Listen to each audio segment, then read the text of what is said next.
जहाँ तक मतदान का प्रतिशत है, मैं समझता हूँ कि अच्छा ही हुआ है। और सुशासन के समय हुआ है। और जो विजुअल्स आए हैं टेलीविजन पर, उसको देख करके ऐसा लगता है कि यह चुनाव सबसे ज्यादा लड़ाई झगड़े का है। और उसी से पोल खुल गई कि सुशासन कुछ नहीं, केवल मीडिया मैनेजमेंट था, हेडलाइन मैनेजमेंट।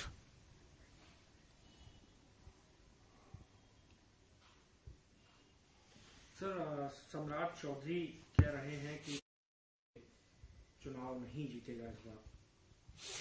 तो क्या अभी से तय कर लिया इन्होंने? मतलब है कि ईवीएम बदल देंगे कि विपक्ष का वोट काट दिया है? कुछ किया जरूर होगा, जैसे कि हरियाणा में किया था, उसी आधार पर कर सकते हैं। वरना तो इस बार कोई चांस तो एनडीए का तो है नहीं। कम से कम 10-12 एमएलए दौड़ाए भगाए गए हैं। और इंडिया अलायंस के कहीं भी कैंडिडेट को दौड़ाया भगाया नहीं गया, और न गोबर पत्थर फेंके गए, और किसी और के जरिए नहीं, बल्कि जनता ने ऐसा किया है। और जनता ऐसी करती है तो विपक्ष का नाम लेते हैं, लेकिन जनता बहुत नाराज है। इनके जीतने का कहीं दूर दूर तक चांस नहीं है। पटना की कोई साइड सीट नहीं जीत रहे हैं, आरा की भी कोई सीट नहीं जीत रहे हैं लोग।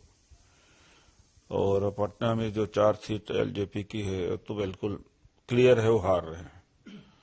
बाकी 9 सीटें हैं, शायद उसमें से एक आध सीट बीजेपी को मिल जाए। ये ग्राउंड रिपोर्ट में बता रहा हूं। तो किस आधार पर कर रहे हैं? मैनिपुलेशन के आधार पर कह रहे होंगे, जो राहुल जी ने कहा है इस बात का कि जो महाराष्ट्र और हरियाणा किस तरह से जीता है, चोरी से जीता है। Sir, deputy CM Vijay Sinha, उनकी गाड़ियों को घेरा गया, उनकी गाड़ी के ऊपर गाय का गोबर फेंका गया, विरोध किया गया उनका। हालांकि उन्होंने आरजेडी पर आरोप लगाते हुए कहा कि उनके गुंडे जो है मुझ पर हमला कर रहे हैं। कैसे इस घटना को देखते हैं? अब बड़े नेता हैं वो, डिप्टी चीफ मिनिस्टर का एक स्तर तो होता ही है। और विपक्ष क्यों कह देगा?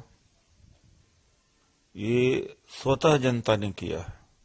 और जिस तरह से वो रिएक्शन दे रहे हैं, ऐसा लगता है कि कोई प्रधान, गांव का प्रधान भी ऐसा न करेगा। तो कितने पुल टूटे हैं, रोड नहीं है, नौकरी तो कोई मतलब ही नहीं है। तो यह स्वतः जनता रिएक्शन है। तो अगर विपक्ष का है, आरजेडी है, तो नाम के साथ में एफआईआर करे। है हिम्मत की केवल इस बात का कि जंगल राज अब देख लिया लोगों ने कि असली जंगल राज अब आया हुआ है। सर, गृह है राहुल गांधी के उस बयान पर भी उन्होंने अटैक किया, आर्मी वाला बयान दिया था। उन्होंने कहा कि ये आर्मी को भी जातीय रंग में जो है भड़काने की कोशिश कर रहे हैं। तो क्या ऐसा है, वो नैरेटिव बिल्डअप न करे। राजपूताना रेजिमेंट तमाम जातियों के रेजिमेंट नहीं है क्या? और हायर लेवल पर, लोअर लेवल तो दलित ओबीसी मिल जाएंगे, पिछड़े मिल जाएंगे। तो जब लोअर लेवल पर लड़ सकते हैं तो ऊपर लेवल पर नहीं लड़ सकते। तो जब राहुल जी ने कहा था कि भारत सरकार में सचिव नहीं है, तो आनंद फानंद में खोज खाज करके सचिव बनाया कुछ। राहुल जी ने कहा लेटरल एंट्री से आईएएस बनाए जा रहे हैं जिसमें रिजर्वेशन नहीं, तो उसको बंद करना पड़ा।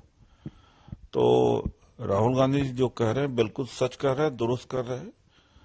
सबकी भागीदारी होना चाहिए, लेकिन देखा जाता है नॉट फाउंड सुटेबल, प्रमोशन रोक दिया जाता है, और भाई भतीजावाद होता है, और भागीदारी से रोका जाता है तो यह भारत की समाज की सामाजिक न्याय की लड़ाई है। इसके मतलब मोदी जी सामाजिक न्याय के दुश्मन हैं। वो चाहते हैं कि दलित, पिछड़े, आदिवासी तो गुलाम बने रहे, उनकी आवाज भी न उठाने दे। तो मैं मोदी जी से कहूंगा कि ठीक है, आरएसएस में आपकी ट्रेनिंग हुई है, आप खुद ही सामान्य वर्ग में पैदा हुए थे, बाद में नकली बैकवर्ड बन गए हो, तो आपको दर्द तो है नहीं, न बैकवर्ड का, शेड्यूल कास्ट का, न आदिवासी का है। तो जब दर्द होता तो पता लगता। सर मोदी ने मखाना बोर्ड एस्टेब्लिश किया, क्या ये लालू जी कर सकते थे? क्या ये लोग अगर बनाएंगे कोई बोर्ड तो घुसपैठिया बोर्ड बनाएंगे?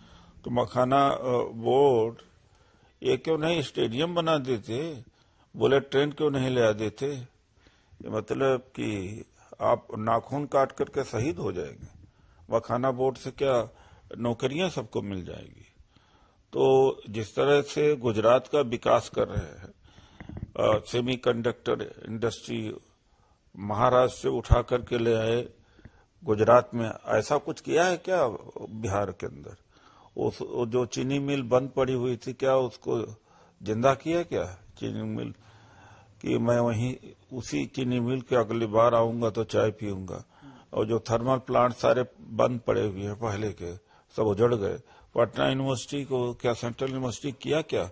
खुद गिरवान में झांक कर देखे, नाखून काट करके शहीद हो रहे हैं। उन्होंने पीएफआई का भी जिक्र तक पहुंच गए थे पीएफआई के लोग, हमने पीएफआई को बैन किया, क्या उन्हें बैन करना चाहिए था, नहीं करना चाहिए था? जनता से भी पूछा, उन्होंने कहा, लालू जी ने कहा था कि इनको छोड़ दीजिए, रिलीज कर दीजिए। लालू जी याद रखिए, मैं कभी इन्हें रिहा नहीं होने दूंगा पीएफआई के लोग। देखिए, ऐसा है कि पीएफआई की अगर कोई विध्वंसक गतिविधि है, डिस्ट्रक्टिव है और प्रमाण है, उसके आधार पर विपक्ष हमेशा तैयार है कि उनके खिलाफ सजा दीजिए। ऐसा है क्या? और जो घुसपैठिए कह रहे हैं, जब से इनकी सरकार आई है घुसपैठिए बहुत कम बाहर निकाले गए, 10 गुना ज्यादा मनमोहन सिंह की सरकार में निकाले गए, लेकिन कभी शोर शराबा हुआ नहीं। ये तो चाहते हैं कि पीएफआई रहे, पीएफआई रहेगी तभी ये वोट ले पाएंगे। तो एक तो पीएफआई के समर्थक ये लोग खुद ही हैं। हरियाणा मिनिस्टर नगर किशन उन्होंने कहा है कि ये आदमी सटिया गया है, हर बार कॉन्ट्राडिक्टरी बयान देता और हर बार कोर्ट जाके फिर झुक के चाट लेता। लगता है कि बाबा साहब और संविधान की वजह से थोड़ा आजादी मिली है उनको।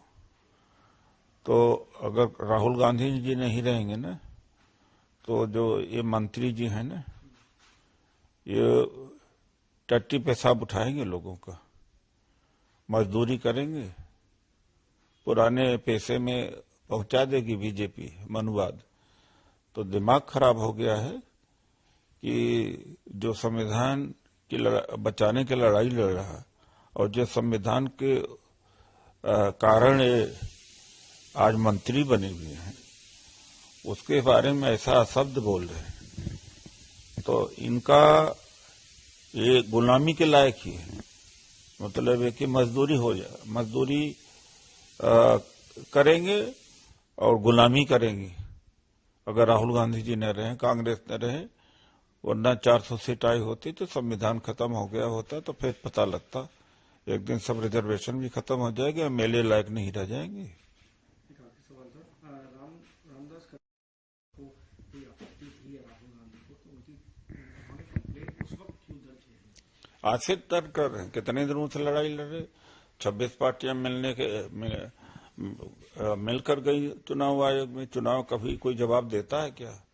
वो लगता है कि या तो अनपढ़ आदमी है या तो मतलब एक पागल आदमी है। पूरा चुनाव आयोग के बारे में कितने दिनों से संघर्ष कर रहे हैं लोग। एक बात है, जब चुनाव आयोग से सवाल करते हैं तो रामदास, कदम या बीजेपी के लोग क्यों जवाब देते हैं? तो इससे क्या यह पता नहीं है लोगों को कि चुनाव आयोग और बीजेपी में कोई फर्क नहीं रह गया है?